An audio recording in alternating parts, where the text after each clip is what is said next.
You're listening to the Online Marketing Made Easy podcast, episode number 5.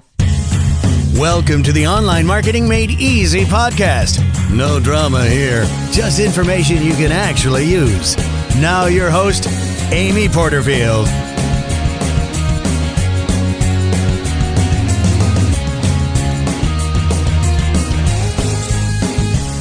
Hey everybody, Amy Porterfield here, and welcome to another edition of the Online Marketing Made Easy podcast. And today's session is a little extra special. The reason for that is that many of you actually asked for it. About, 4 months ago, I did a survey and I asked you what you wanted to learn the most from this podcast. And I asked you things like, what sites do you visit the most? Who do you trust to teach you about list building, content creation, product marketing, social media? Where do you spend your time online? And so many of you said HubSpot. And so what I've done is I've asked the Chief Marketing Officer of HubSpot, Mike Volpe, to come on the show and share with us some of his wisdom. Now, for those of you who aren't completely familiar with HubSpot, they offer inbound marketing software. Now, this software allows you to blog and tweet and capture leads, optimize your SEO, view analytics, basically everything you need to do with your marketing for your business. They pull it all into one spot, hence the name HubSpot. So it's a fantastic tool. Many of my clients use it and have gotten great success. Now, our guest today, Mike, has been at HubSpot since 2007. He was employee number 5. Now, today they have over 500 employees, so he's been with them since the very beginning. He heads up their lead generation and branding strategy through inbound marketing. And to brag on Mike just a bit, since he's joined HubSpot, the company has grown from 10 customers to well over 8,500 customers and raised $65 million in venture capital. Pretty impressive to say the least. Now, a little housekeeping before we jump in. I wanted to remind you that you can find all of my show notes on my website. So the way you find my show notes is based on the episode number. So this is episode number 5. So all you need to do is go to amyporterfield.com/5. That's the number 5.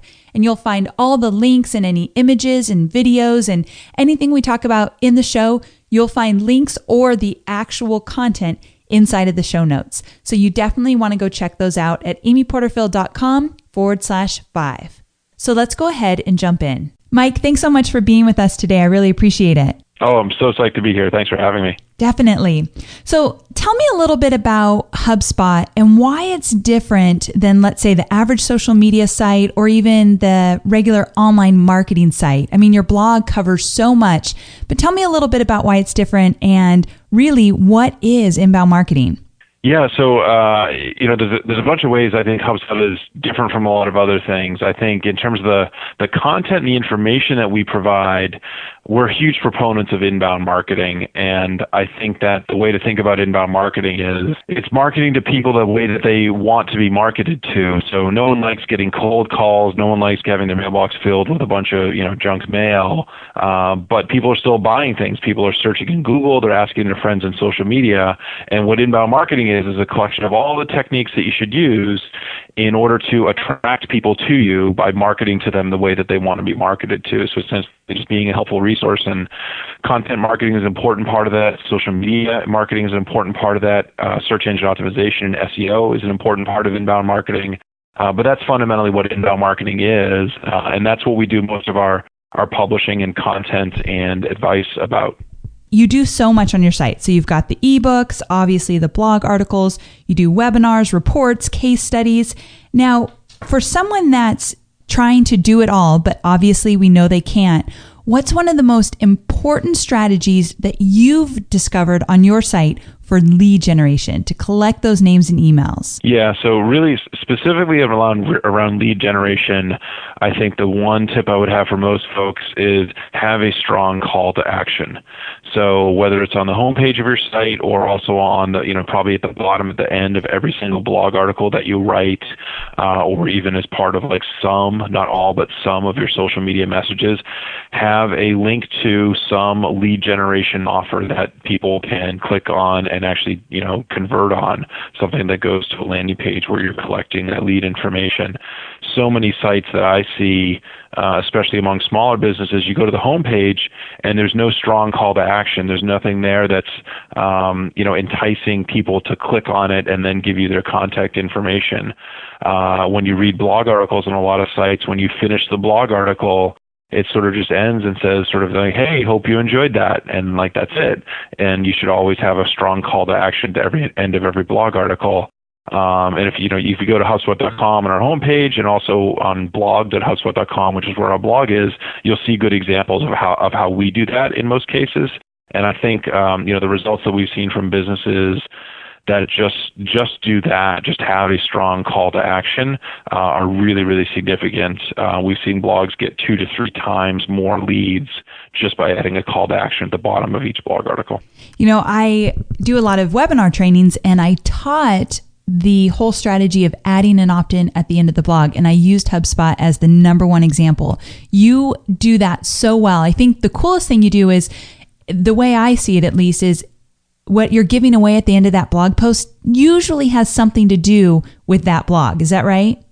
Yeah, that's exactly right. So I think and it's interesting, and maybe this is a good opportunity to talk a little bit about sort of, obviously we provide all this content and all this thought leadership, but we sell software, and that's how we make money, because we all need to make money to pay our salaries at the end of every day. And so what our software is this marketing platform that people can use, companies can use, to do inbound marketing. So you use it for social media, you use it for blogging, you can use it for landing pages, you can do email with it, marketing automation, you can do analytics, you can do search engine optimization, and it's got all those things all in one place, which is why it's a really great solution both for for bigger companies, but also for smaller companies. And one of the things that our software does is it will do what we call smart CTAs, or smart calls to action. And what that means is that you can take your list, your database of contacts, and put them into different groups.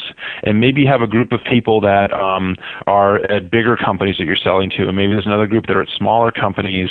And what it can do is at the bottom of that blog article, it can actually display a different call to action based on who people are and where they are in your sales and marketing process. Wow. So someone who doesn't know you quite as well, maybe you want them at the bottom of the blog article, maybe you're going to offer them an ebook.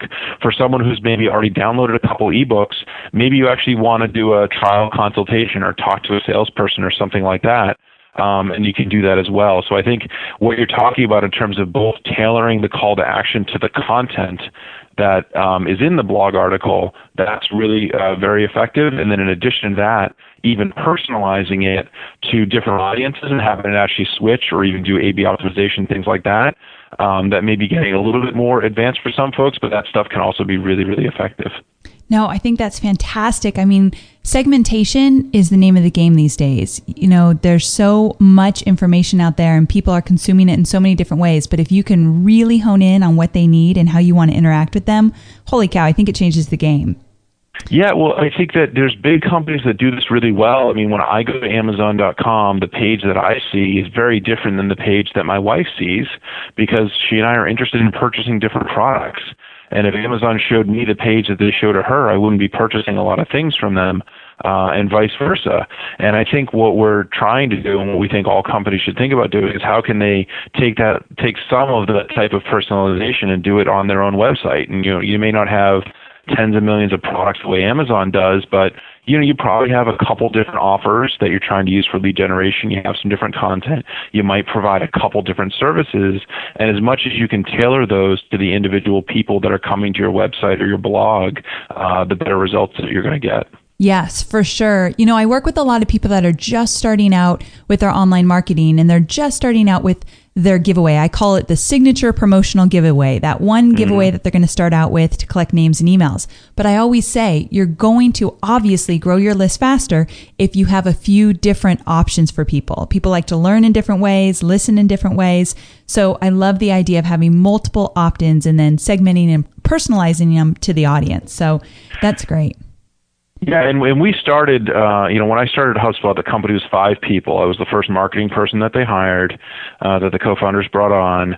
And, we've grown a lot since then. The company's now 500 people. The marketing team is like 40 people. So we've definitely taken things to an extreme. But back in early 2007, I created our first offer, and I did a webinar, and then I turned the slides from the webinar into an ebook, and that was like the first thing that we did.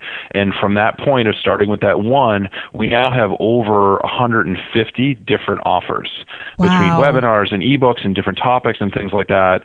And I will tell you that our conversion rates have gone up as we've had more and more offers. So it's just the more options you can have for people, the more topical things that you can have, the better. But you're absolutely right. The most important thing is just pick one, get started with one, show some success with one, and then do another one, and then do another one. Because you need the most important thing is just to get started.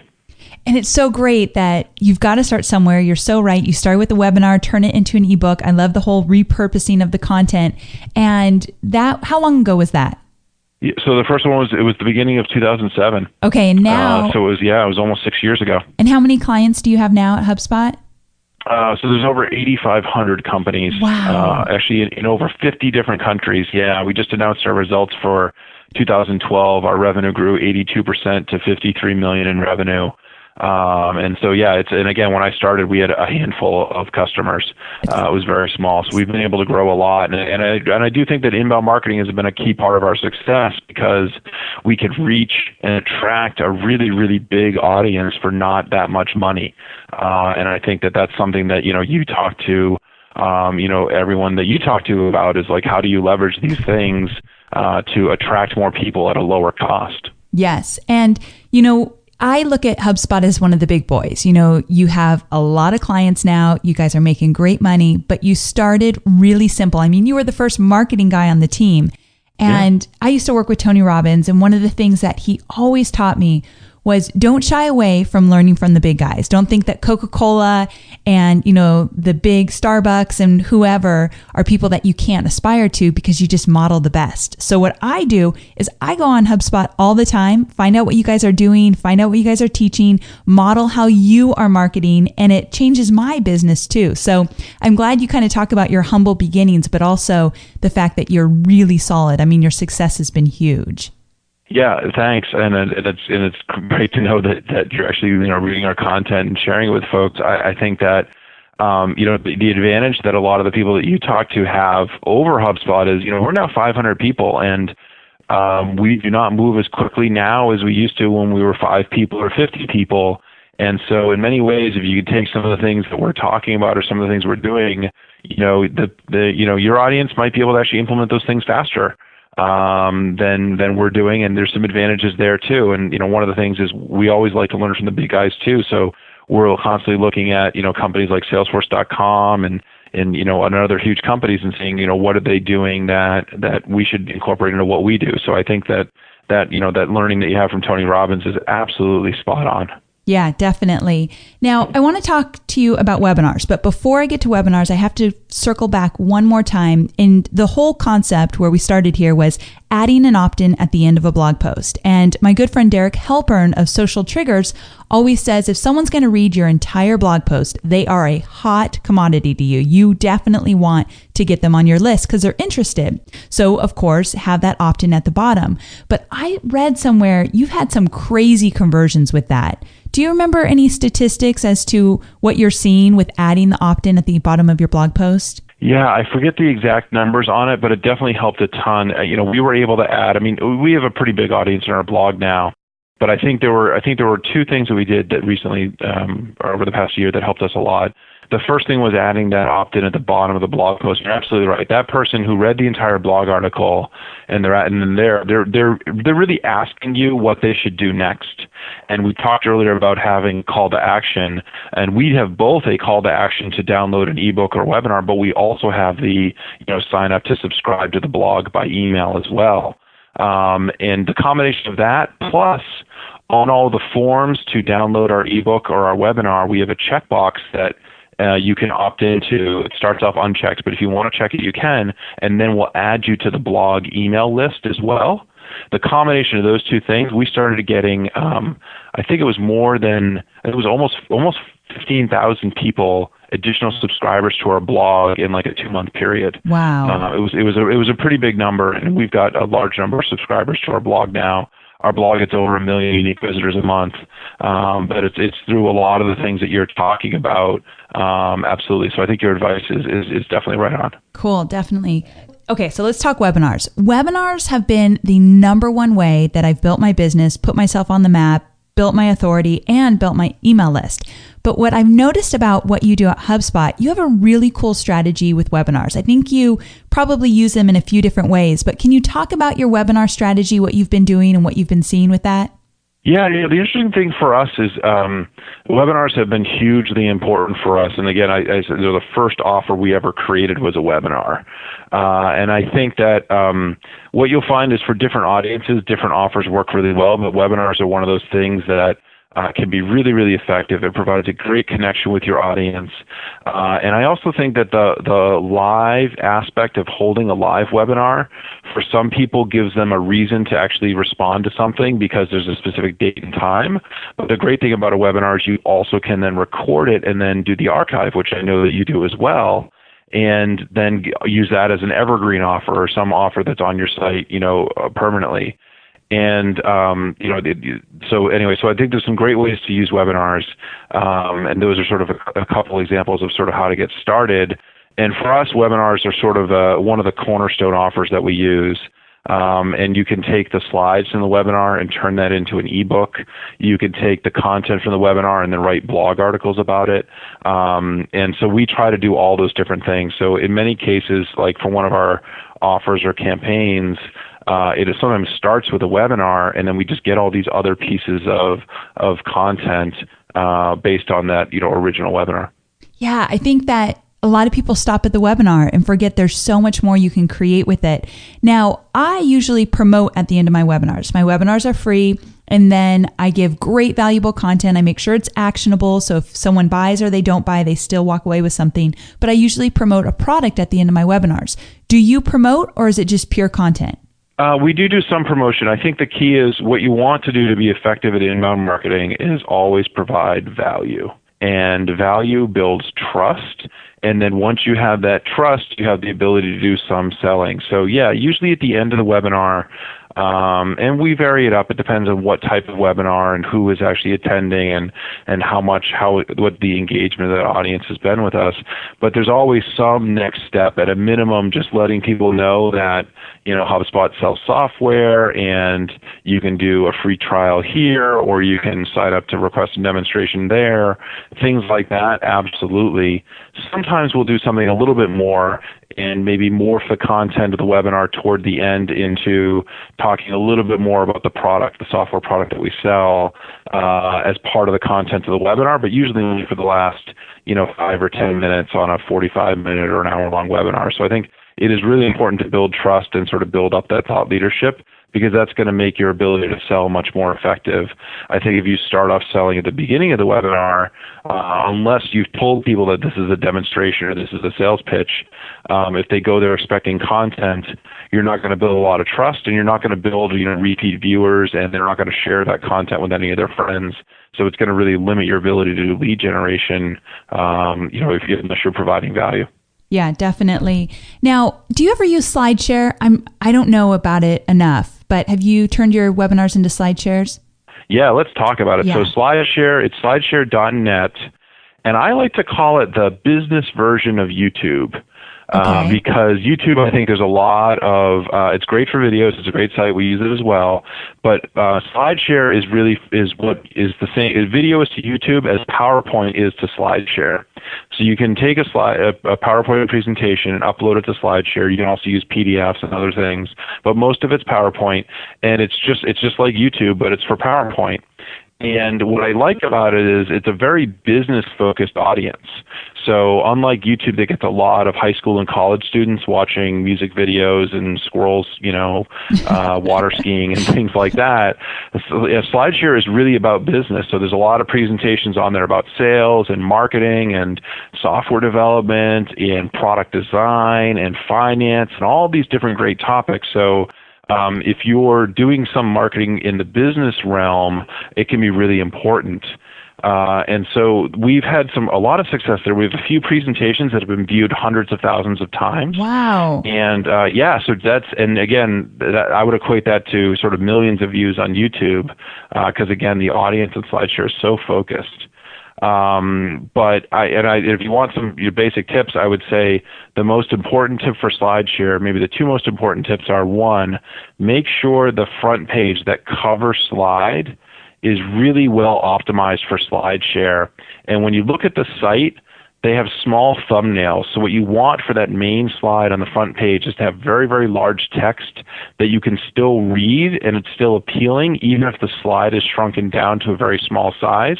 And you could upload one as like a test to the site and see how much it shrinks, because what you want to do is get people to click on the thumbnail when they see the small version of the presentation.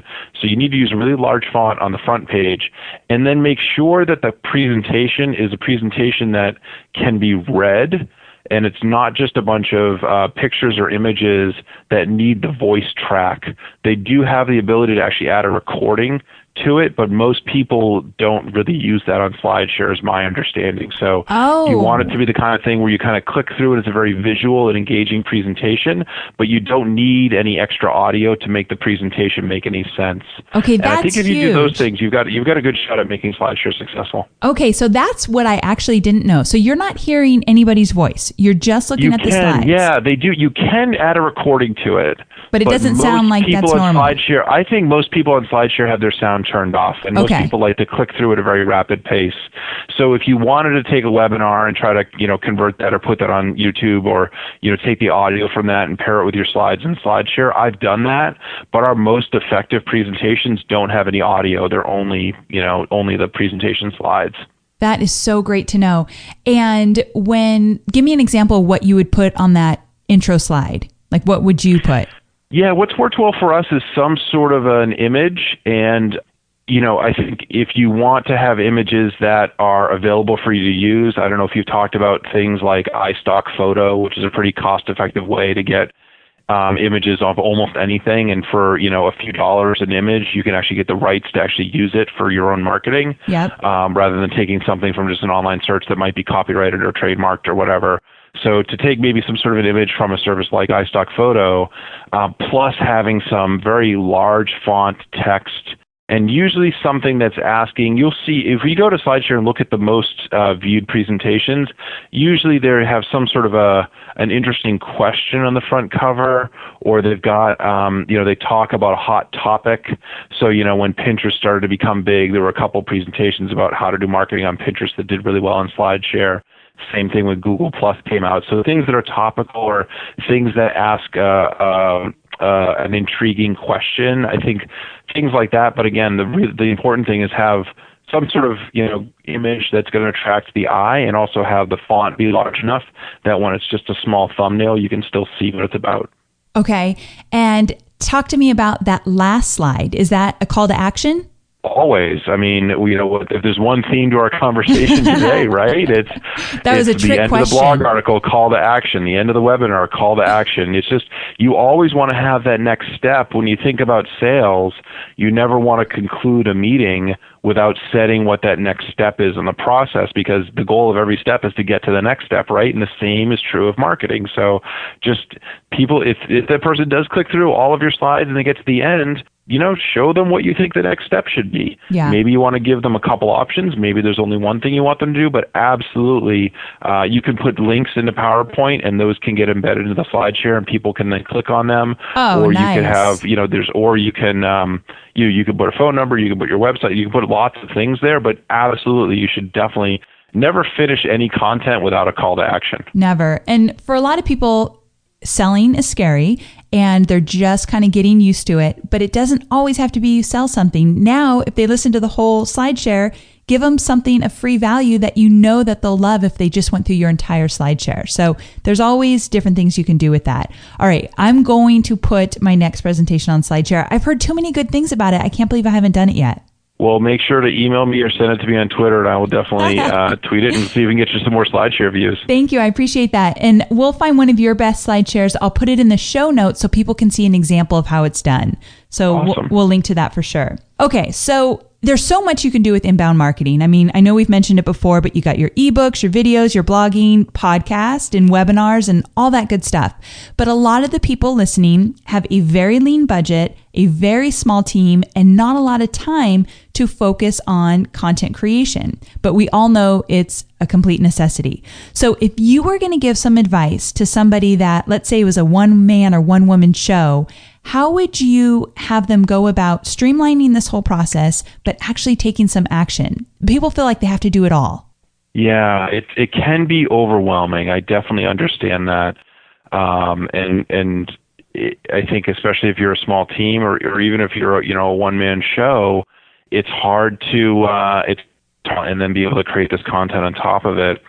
I think maybe there's two tips I would think about. One is if you're having trouble getting started and just don't even know what to write about or what to create content about, think about the questions that you're getting from people that you're already talking to. So probably in your email box, you've got questions that customers and prospects are asking you, or when you're meeting with people, you've got questions that people are asking you, or on the phone, people are asking questions. Those questions can become great, basically titles for blog articles. There's a great example. There's a company called River Pools and Spas. They have one of the most widely read blogs about pools. And they were able to actually cut their advertising by almost half, I think, and actually install more pools with less advertising because they built up their blog so much. And all they do is they take questions like, what's the difference between a liner pool and a gunite pool? That's a question that everyone who's thinking about buying a pool is probably asking themselves. They wrote a blog article about that. And when you search on things, headlines like that, which is something that people search on in Google, is what's the difference between a liner pool and a gunite pool? They're one of the blog articles that shows up a lot of the time. So I think taking those questions that people are asking you and using that as a starting point to start to create some content is a great way to kind of break through that writer's block and get going. And so that's one thing.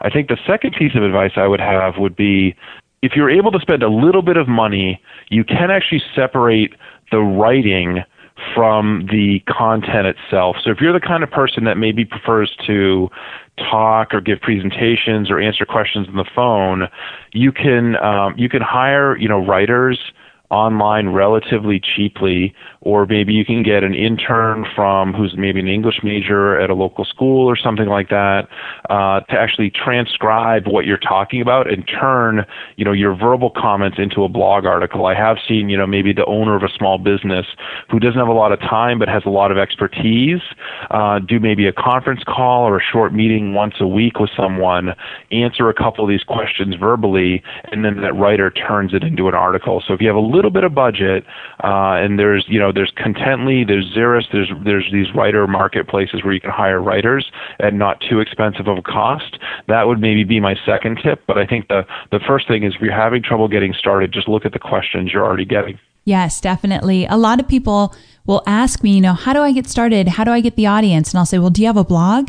And a lot of people surprisingly will say, well, not really. I don't really blog. And I feel like that's the first place you got to start, is get those articles out there. For somebody that is blogging, how often do you think they should? I know this is a loaded question because there's so many different opinions, but how often do you think somebody should be blogging on their own blog? Yeah, so it's interesting. We actually have data on this, and I forget the exact percentages, but the overall trend was the more you blog, the more results you get. Yeah. Even up to, we now blog multiple times a day at HubSpot. Really? I didn't realize that. Yeah, we do 2 to 3 times a day. We have new articles coming out, and we've seen not only for our own results, just for our business, but also even because we do analysis of our 8,000 customers, and we also do survey work with a bunch of small and mid-sized businesses. And we see from them as well that the more often the blog, the better results they get. So I would say I don't think it's worth it to have a blog unless you're updating it at least once a week. But I would tell you that the more you do it, the better results you're going to get. So the bigger an investment you can make, all of the stats and all the things, the data that I've seen show that you get better results if you do it more often. So true. And the more you do it, the easier it gets.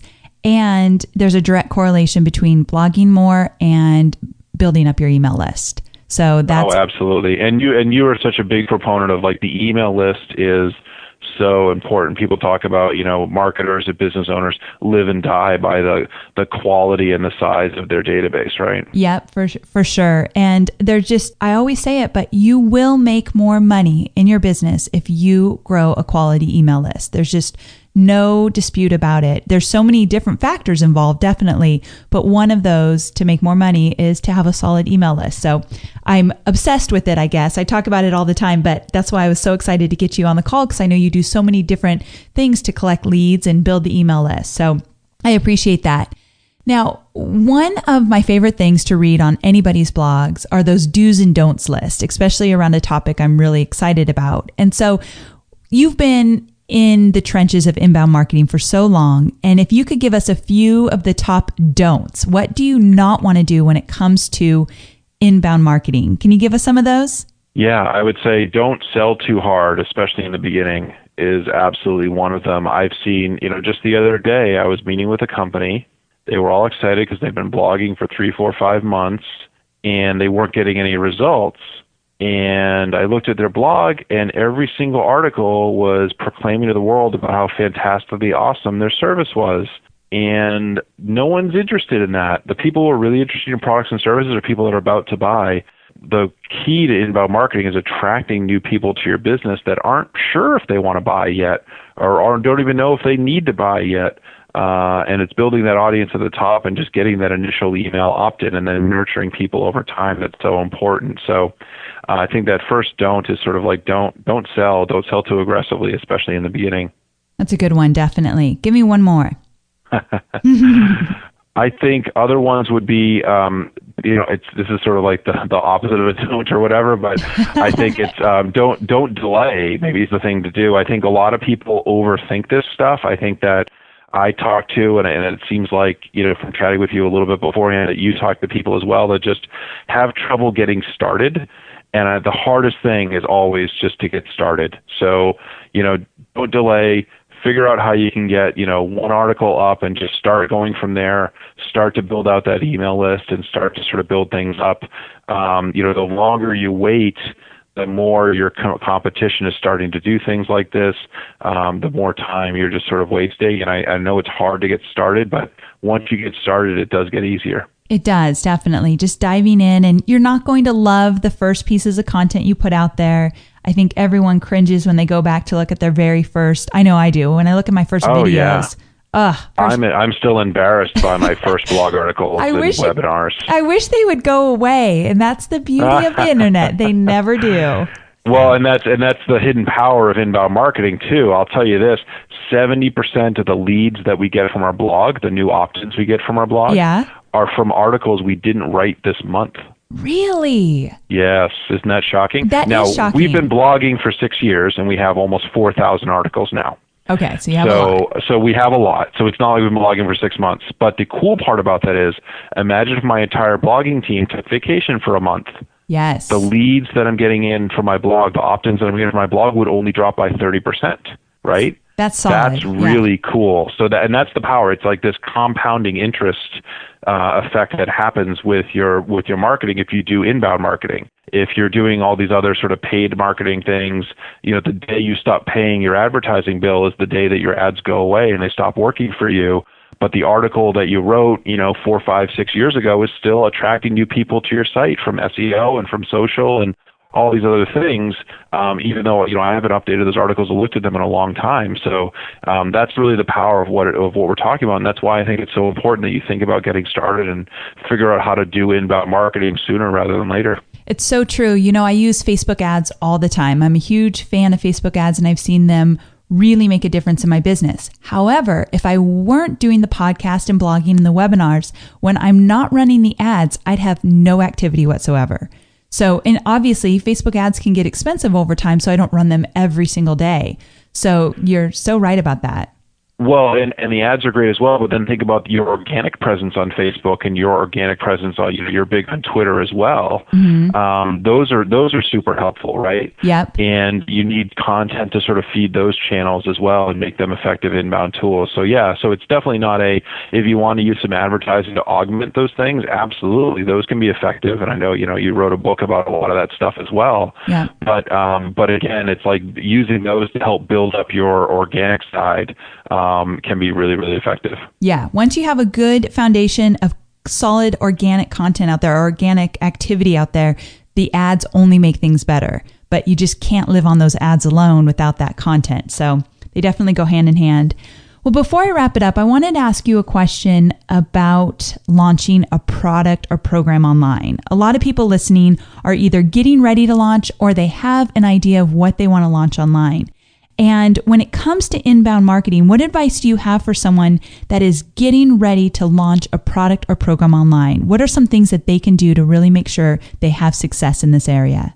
Yeah, so I would consider, the first thing is I would make sure that I know really well who is the persona, we haven't talked about this much, who is the persona that you're trying to sell to and attract, and make sure that all of the content and all the marketing that you're creating is really interesting to that person. A lot of times I think people try to come up with more sort of generic content that sort of pleases everyone, and you really want to hone in on who exactly is the person, what is their state of mind, what are the things that they're interested in, what's the type of content that's going to attract them. That's the first thing. And then I think the second thing is you don't need to be ready to sell something when you start doing your marketing. So think about the power of being able to do some blogging and build up your email subscriptions, maybe podcasting like you do, webinars, ebooks, all the things that we talked about. You could start to build up your email list before you actually have the product or service that you're going to sell completely ready. And then the power of that is once you have something ready to sell, you hopefully already have hundreds or thousands of people on your opt-in list. And then you can offer that thing for them to purchase. So if you have some time and depending, what the product is, what the service is that you're working with, maybe you're ready to do some marketing before the product is ready. If that's the case, don't hold back on the marketing. There's no reason why you can't start to build those opt-ins ahead of time. Yes, I love that. I think you're the first person I heard say that you don't have to be ready to sell before you actually get into the marketing. And there's so much work you can do ahead of time. And so many people aren't quite ready to sell yet, but don't waste that time that you could be marketing right now. So such a great point. Mike, it has been such a pleasure having you here. I feel like we touched on so many different points in this, my favorite being the slide share. I didn't even expect to talk about that, but I think that's really valuable for people listening today. But we touched on so many great points. I cannot thank you enough for being here. My pleasure. Thanks a ton for having me. This was great. Definitely. And we'll put a bunch of links in the show notes so people can find you and find out some of your articles and SlideShare and all that good stuff. So make sure you visit the show notes. And again, have a great day. And thanks again, Mike.